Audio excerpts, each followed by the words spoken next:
स्वामी प्रसाद मौर्य को लेकर चर्चा इसी बात की थी कि क्या इस बार वह चुनावी मैदान में उतरेंगे भी या नहीं।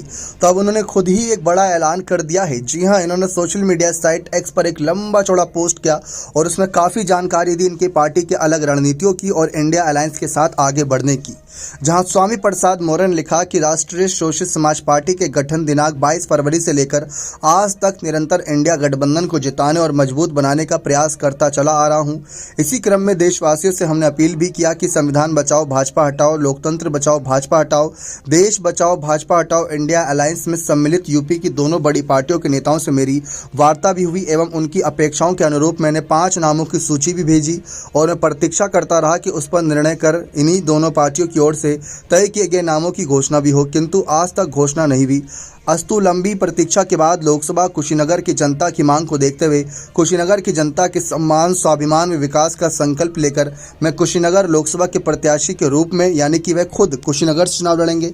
उसके बाद कुशीनगर की जनता को समर्पित कर रहा हूं तथा देवरिया लोकसभा में राष्ट्रीय शोषित समाज पार्टी के प्रत्याशी SN चौहान होंगे। शेष नामों की घोषणा भी शीघ्र किया जाएगा।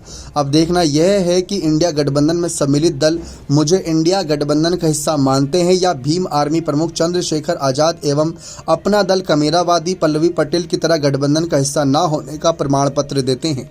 जी हां, ये बड़ा ऐलान है स्वामी प्रसाद मौर्य का, क्योंकि स्वामी प्रसाद मौर्य शुरुआत से ही जब उन्होंने सपा का साथ छोड़ा था तो उन्होंने अपनी नई पार्टी राष्ट्रीय शोषित समाज पार्टी बनाई और उसके बाद से इसी बात की चर्चा उन्होंने खुद ही छेड़ रखी थी कि वह आंख मूंद कर बिना किसी शर्त इंडिया अलायंस को समर्थन देंगे।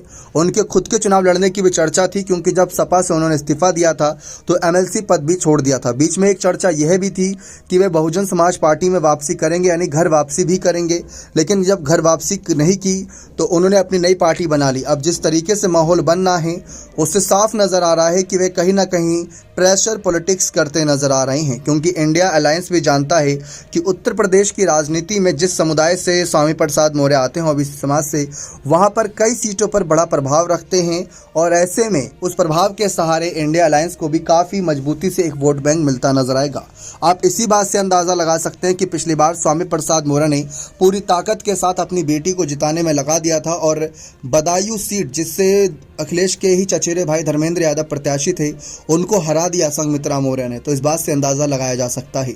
अब अखिलेश से हाल ही में दुश्मनी मोल ली थी सपा छोड़कर, अब ऐसे में खुद की नई पार्टी बनाकर अपनी ही पार्टी के चुनाव चिन्ह से चुनाव लड़ना और इंडिया अलायंस से समर्थन की उम्मीद भी रखना, ये बड़ा माहौल यहाँ पर बनता नजर आ रहा है।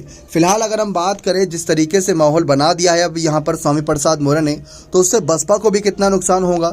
बसपा को भी अगर हम देखें नुकसान की बात करें तो कुशीनगर लोकसभा सीट की ही बात कर लें तो कुशीनगर सीट से पिछली बार के चुनाव में अगर हम देखें तो यहाँ पर साफ नजर आया था कि समाजवादी पार्टी का कैंडिडेट था NP कुशवाहा, जिनको 3,37,000 वोटों से हार का सामना करना पड़ा था। साल 2014 में इस सीट पर बसपा के संगम मिश्रा ने अच्छे खासे वोट पाए थे। यहाँ पर बसपा का भी जनाधार है, ऐसा नहीं कि बिल्कुल नहीं है, बल्कि साल 2009 में कुशीनगर से ही बसपा के टिकट से स्वामी प्रसाद मौर्य सीट से चुनाव लड़े थे और महज 21,000 वोटों से हार गए थे। यानी कि बसपा ने, मायावती ने इस सीट से उनको चुनावी मैदान में उतारा था, लेकिन हार का सामना उन्हें करना पड़ा था। फिलहाल देखते हैं कि किस तरीके से राजनीतिक माहौल बदलता है।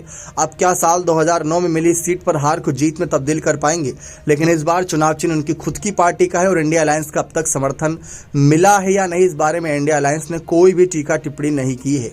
लेकिन मायावती का इस पर क्या फैसला रहेगा, यह भी देखना दिलचस्प रहेगा। बने रहें चैनल के साथ। बहुत बहुत धन्यवाद।